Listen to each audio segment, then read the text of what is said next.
Hello mga ka-El Nino Conditioning System. Ninyo Anthony sa El Nino Conditioning System. Ang observant na magmamanok. Shout out sa lahat ng El Nino Conditioning System members. Shout out sa lahat ng El Nino Conditioning System observer. Shout out sa lahat kong mga subscriber.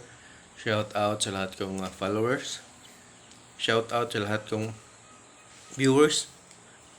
Sa lahat ng likers. Kung hindi ka pa nakasubscribe sa aking channel, mag-subscribe ka na para hindi ka na mapag-iwanan. Sa lahat ng mga hindi pa naka-join, mag-join na kayo para updated kayo sa aking mga video. Itong video ko ay nakakatulong para i-improve pa ang inyong winning percentage sa inyong pagmamanok, kasi itong tinuturo ko ay hindi pangkaraniwang. Ako ay gumagamit ng stimulus triggering system para mapalabas ang pinakamasuper na palo ng manok nyo. So wala pang gumagawa niyan. Na-observe ko yan sa paghahanda ng manok. So matagal na akong naghahanda ng manok. Nag-start ako maghanda is 2004. So magto 20 years na. Pero ang hilig ko sa manok, since grade 3 pa lang ako, mahilig na ako sa manok. Grade 3, start kong tumira sa bahay ng lolo ko na may mga manok. Ako ang taga-pakain hanggang sa naging hilig ko na ang manok. Elementary pa lang ako, gumagawa na ako ng tari na tinidor. At kumakabit na ako ng tari na tinidor dati. Hanggang ngayon, totoo ng tari ang kinakabit ko. Nagpapanalo ang mga manok ko kung ako nagkakabit ng tari. Lalo pang napapanalo kung ako nagkukondisyon. Kaya ang pagkakondisyon ko ay na perfect ko na, maayos gamay ko na, mataas na ang percentage sa winning ko sa conditioning system ko. Kaya kung gusto nyong matuto, magpa-member lang kayo sa Ninyo Anthony Monya. May mga member akong ang probinsyano. May mga ganon. Yung mga ganyan, mayroon ako dyan. Marami akong member na ganyan. Kaya lahat sila masaya sa turo ko. Ang dami nilang natutunan na hindi pangkaraniwang tinuturo sa mga vlogger, sa mga vlogger handler. Itong turo ko, super agad ang manok. Totoo, kasi natural na nasa manok ang ituturo ko. Hindi na kailangan ng mga vitamins, hindi na kailangan ng kung anumang mga gagamitin nyo para mapalabas ang super na palo. Natural na lang palabasin sa manok ang super na palo. Pero kung gusto nyo ng magandang vitamins, meron din akong binibenta. Magandang vitamins. Imported. Imported na vitamins na may parang ang manok mo magkaroon ng extra life. Basta hindi lang tatamaan sa puso, papalo pa. Basta di lang sa matamaan sa puso at sa utak, papalo pa. Kaya gusto nyo magkaroon ng vitamins, mag-PM na kayo dito. MRM Boots, para din matibay ang pagkabit nyo ng tari. Meron nag-sponsor sa akin, MRM Boots. Tiyak matibay ang kabit mo ng tari. At superior extra life vitamins para matibay din ang manok mo. So may mga nagtuturo about pointing. So pointing, ulitin ko to ha, kasi na-vlog ko na to, pero marami ang hindi nakakaintindi. Hindi ako nagtuturo ng pointing. Kahit tanungin nyo pa yan sa mga member ko, hindi ako nagtuturo ng pointing sa aking mga guide. Bakit? Kasi ang pointing para sa akin, the whole process.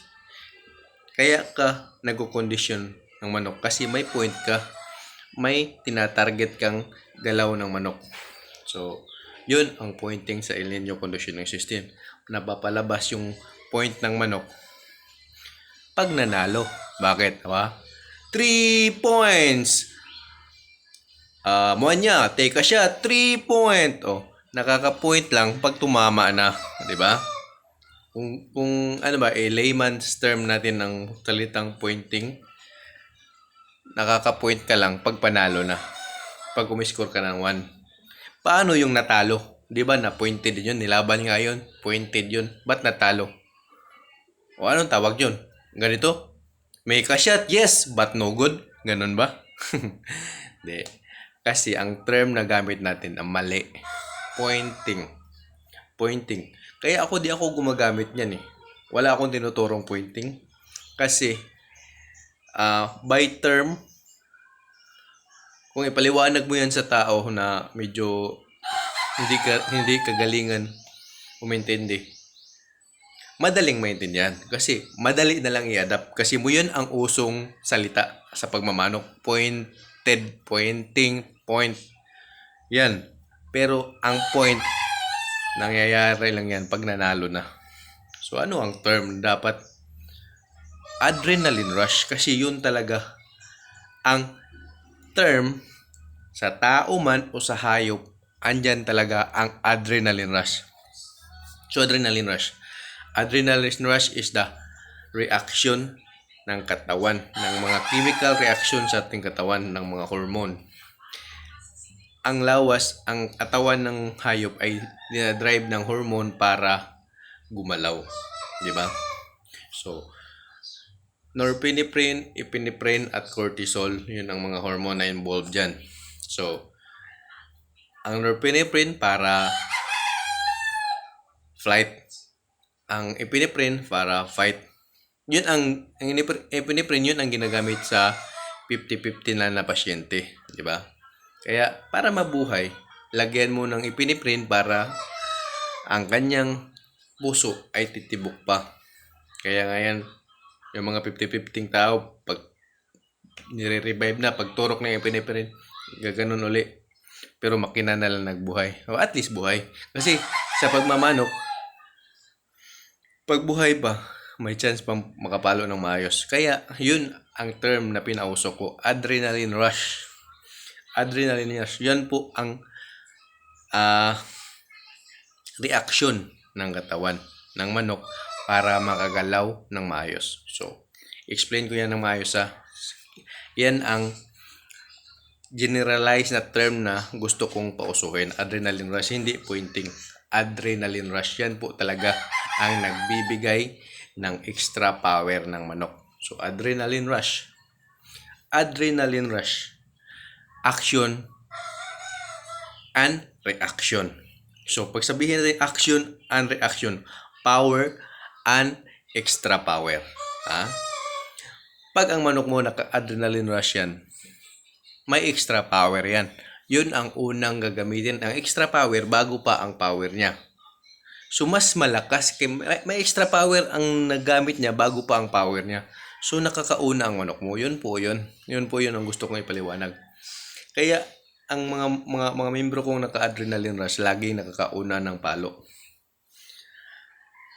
Ang ipunto nyo lang yan na ang unang palo ng manok mo dapat kumukonekta diretso sa katawan para damage na ang kalaban.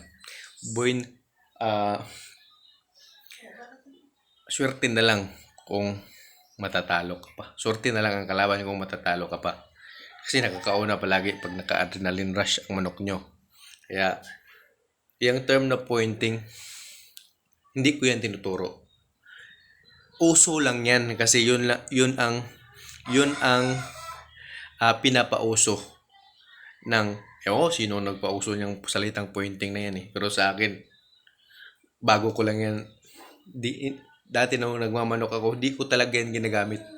Ang salitang pointing, di ko yan. Pero, nagamit ko na lang yan kasi yun lang ang alam ng mga medyo may kunting kaalaman sa manok. Ha? Backyard, di alam yun ang pointing. Ang nakakaalam lang ng pointing, yung ah sabihin nating madalas naglalaban. Bakit? Kasi yun lang ang term na alam nila. Pero ang adrenaline rush sa mga doktor, sa mga nurse, alam namin yan. Ako, nursing student ako. Kaya alam ko yan. Yun po talaga ang nagbibigay ng super na palo ng manok. Ang adrenaline rush, hindi pointing. Ha? Ang pointing, point. 3 point. Nakaka-score ka lang pag nakatama ka. Oh. Paano kung ang dalawang manok pointed, naglalaban? Yung isa, nanalo. Yung isa, dido. Yung isa, pointed. Yung isa, anong tawag dun? Natalo siya, pointed siya. Nilaban yun kasi pointed yun. Pero natalo. Yung isa, naka-point. Yung isa, talo. Ano tawag yun? Make a shot, yes, but no good. Yun ba? So, it means, hindi po yan ang saktong term. Yung pointing yan, hindi yan ang saktong term. Ang saktong term dyan, adrenaline rush. Kasi super sila pareho. Pareho silang may adrenaline rush. Natalo lang yung isa kasi naunahan or nagantihan ng malupit. Kaya adrenaline rush ang pinakamagandang term gamitin, hindi po pointing. Kaya hindi ako nagtuturo about pointing. Kahit sabihin nyo pa nga member ko, yung guide ko, walang nakasulat pointing yan. Pointed, walang nakasulat. Pointing, walang nakasulat ang guide. Kaya madali nilang maunawaan. Kasi hindi ko sinasabi yung mga term na hindi naman kailangan lang maintindihan. Adrenaline rush po ang nagtitrigger ng super na palo ng manok. Kaya kung gusto nyo matuto about adrenaline rush, magpamember na kayo. Dito sa El Nino Conditioning System, lamang ka sa panalo. Salamat po.